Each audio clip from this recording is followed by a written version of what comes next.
and welcome. You're listening to the X22 Report. My name is Dave, and this is episode 1390, and today's date is October 1st, 2017, and the title of the episode is The Cabal Pushes Propaganda That North Korea Might Attack the Financial Sector. Let's get right into the economic collapse news. Now, there are many different organizations that are coming out with different studies, and we talked about them in previous reports where people can't make ends meet. They don't have enough money to survive. The retail market is imploding on itself. Commercial real estate is going to be a disaster because there's so much open space. They're talking about the housing market. And there are additional studies that are coming out from different countries around the world. And one study, which is coming out of Australia, this study shows that 57% of Australia mortgage holders, they could not handle a $100 increase in their loan payment. Now, this additional $100 is equivalent to an interest rate rise of just 0.45%. And this is based on the national average mortgage of $360,000. And it's not just Australia. If interest rates rise, and we saw this back in 2007 going into 2008, and those people that have variable rate mortgages, well, it threw them completely out of whack and they couldn't make their payments anymore.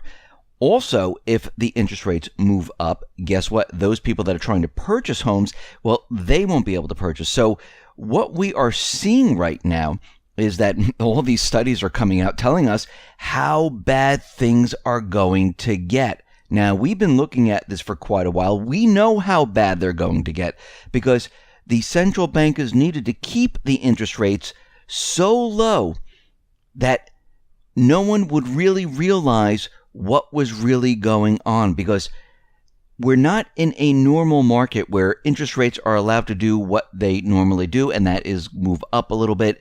The central bankers have been suppressing them on purpose because they know if they let them go up to 3, 4, 5, 6%, the whole system comes tumbling down. And this is why we are seeing these studies come out that the housing market, the student loan market, the automobile market, the retail market, the commercial business market, all of this is going to be in a huge amount of trouble when everything starts to fall apart. And you know the central banks will lose control of the interest rates and it will be a complete disaster. Now, we know the central banks have been looking at inflation. And they keep telling us there's no inflation, don't worry about it. And when we look at this and we look at, wages and everything else, we realize that wages, they're stagnating. They're not moving anywhere. And in many instances, the wages are continually declining. Now, when we look at inflation and we look at wages, we see that these two things need to move up together. We can't have inflation while wages are going down. This is a complete and utter disaster. And what we're looking at right now is that wages are continually declining and inflation is continually moving up. Now, this just didn't happen. This has been happening for about 45 years. And if we go back in time, we can see that during this time period in the 70s, the 80s, the 90s, 2000, wages and salaries as a percent of GDP has been declining since the late 60s. Now, the government does benefit from inflation in certain ways. Incomes pushed higher by inflation push wage earners into higher tax brackets, and their higher incomes generate higher taxes. And this is why they would like to see inflation, but if wages are declining, this is not a very good scenario. Well, the private banking sector benefits from inflation as well. The lifeblood of banking profits is transaction and processing fees from issuing new credit. Since inflation enables households to buy more stuff with credit and service more debt, banks benefit immensely.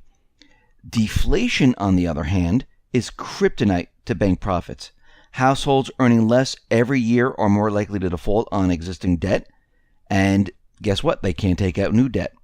So what we're seeing right now is the central banks, they don't know what to do because wages are continually declining. Why are they declining?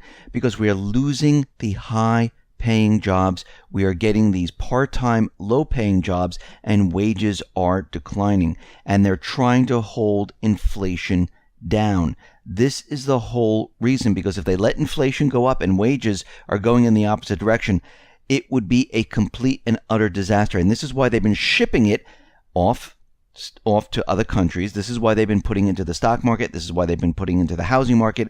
They don't want people to notice any of this, because think about it. If they just let all the inflation hit the supermarkets, and all of a sudden bread was $12 for a loaf and milk was, say, $14, those people who are making their money today with 1, 2, 3 part-time jobs, they wouldn't be able to afford any of this. This would be a complete disaster on the entire economy. This is why they're continually telling us that inflation is going nowhere. Now, out in Spain, we understand the referendum is being held today, and right now the police, they're doing whatever they possibly can to stop people from voting, and they've been very nasty to the people. And we can see right now that 62%, they are looking to vote, and we see that there's about an 83% chance that they will vote yes. And we haven't had the final results come in, but we can see right now they definitely want to be separate and apart from Spain, and we can see that they don't want this to happen. And if Catalonia secedes from Spain in terms of debt sustainability, well, it looks like this is going to be Eurozone debt crisis 2.0, and we're going to be in for a very, very, very rough ride. And we know for a fact that Catalonia, this is really the wealth part of Spain. This is where a lot of the taxes are paid, and if this splits off, Spain is going to be in a lot of trouble. We see out in North Korea, things are heating up.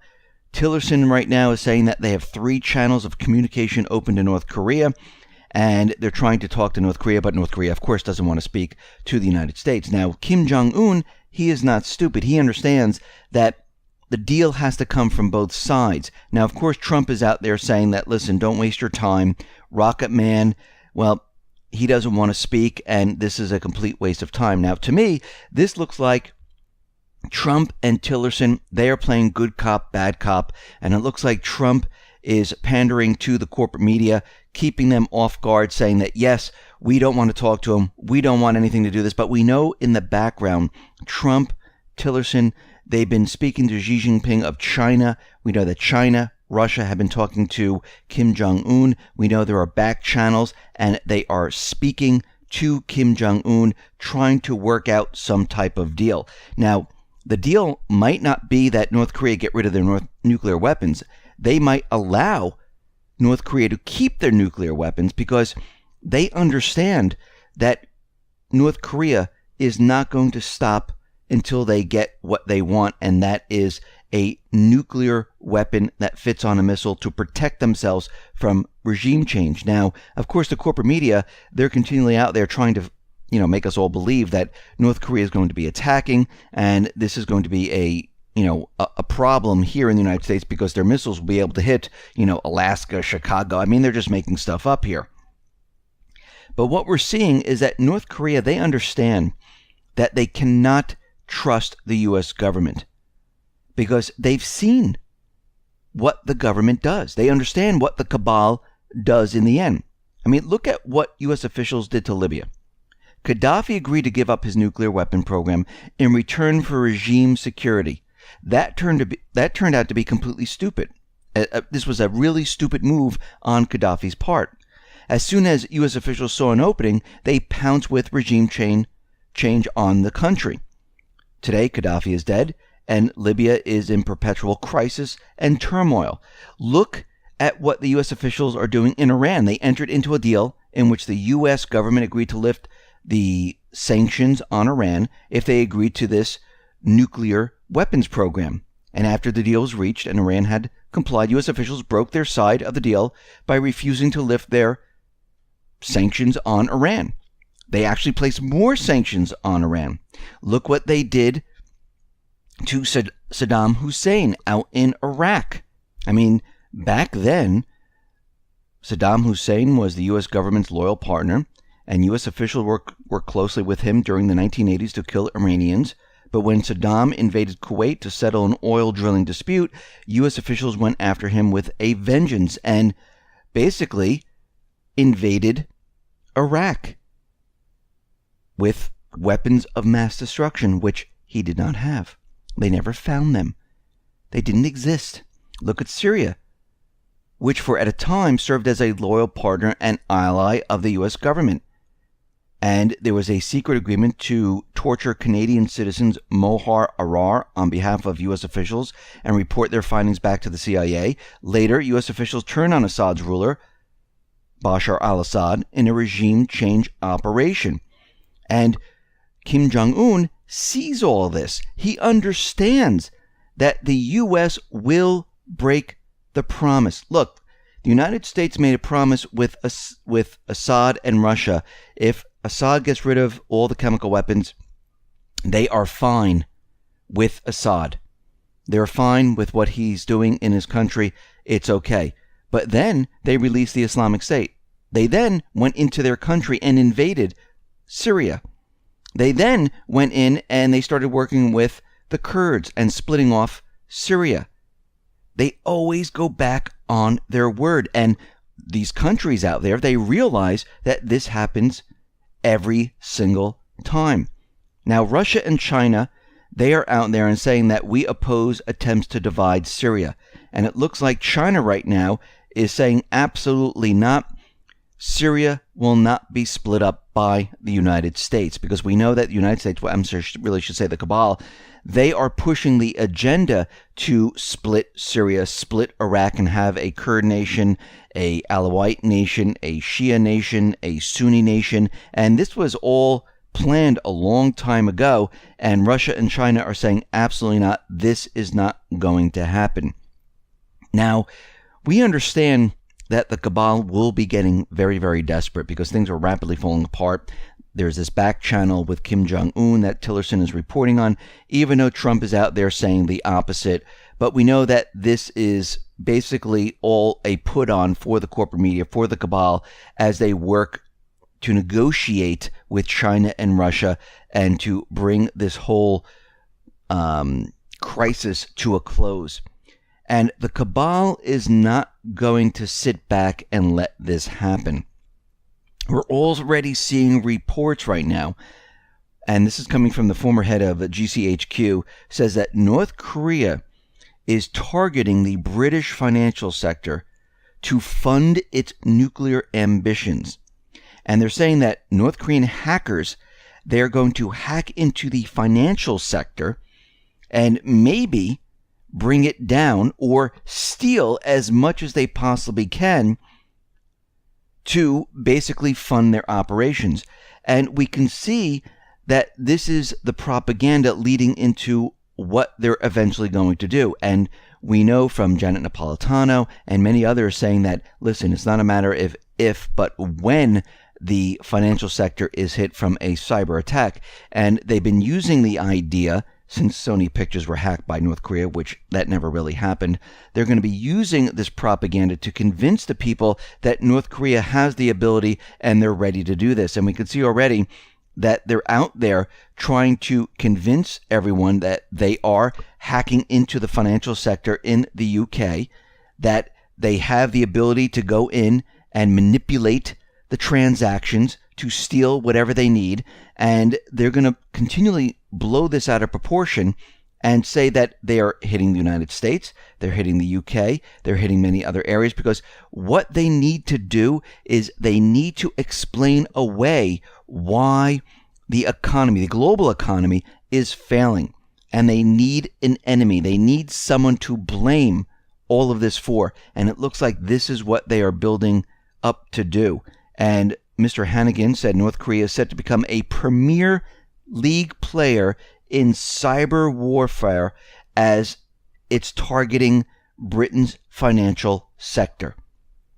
So right there and then, we can see already what they're trying to do, and they're going to be pushing this as hard as they possibly can to make people believe that if or I should say, when the system comes down, we know where it's coming from, because we're coming up to the point where this system cannot continue on. I mean, we're seeing the housing market, not just here in the United States, in Canada, out in the UK, Australia. The whole thing is going to fall apart. The central banks can only do so much.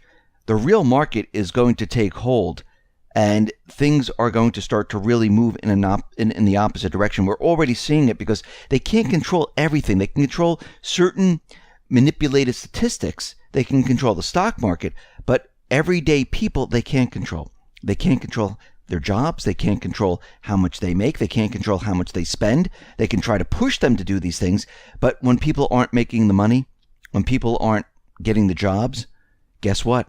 They're just not going to do it. And this is where it all falls apart. And this is what we are seeing right now. We are living it right now. You can see it happening right in front of our face. And as we move throughout this holiday season and further into next year, it's just going to accelerate. And there's going to become a certain point where the whole thing breaks down. And this is why they're preparing and getting ready to explain away why all this is happening. Listen, everyone, thanks a lot for listening. Be well, be safe, and especially be prepared. Thanks a lot.